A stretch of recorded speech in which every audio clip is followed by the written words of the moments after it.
When I look back on this film and think, am I ashamed of how upset I've got?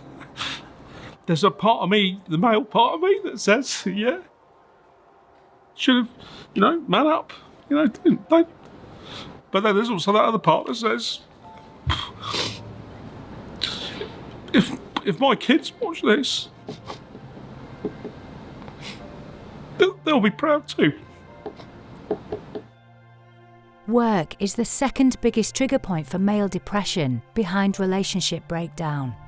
A lot of problems in the world wouldn't exist if people had just got around a table and had a bit of a chat. I think it's going to be more and more difficult for businesses to keep and retain talent that don't do that. You're not going to be able to recruit people if you don't provide an environment where they feel like they can talk about the majority of their life. The reality is that quite often that passion that you see in people wanting to do a good job is confused for emotion, and that is given no place, particularly in the corporate world. And actually that emotion is actually our greatest strength.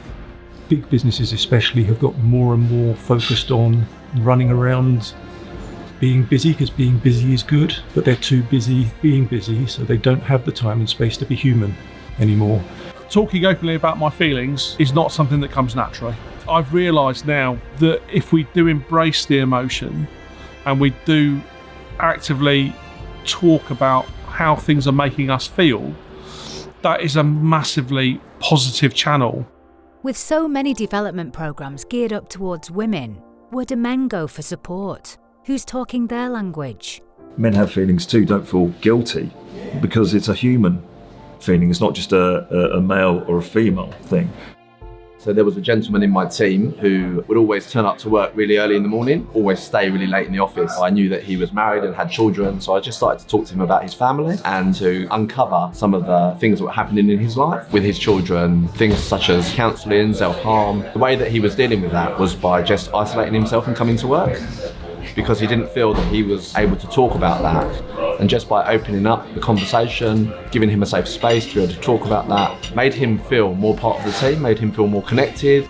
I'm going to take the first step, despite what certain people will think, because there will be people that will take the mickey out of that. If we're brave enough to put it out there and say, you know what, this is me, this is what I struggle with, but I can still do my job well, then, that makes a big difference.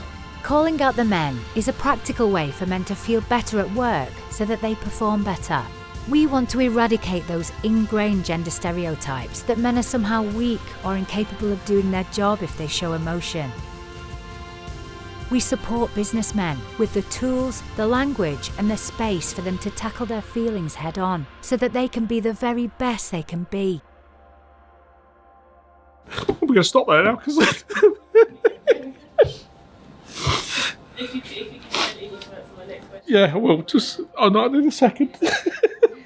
Oh, she's probably got me. Are you ready to support the men in your business? We're looking for role model organisations to deliver this with us.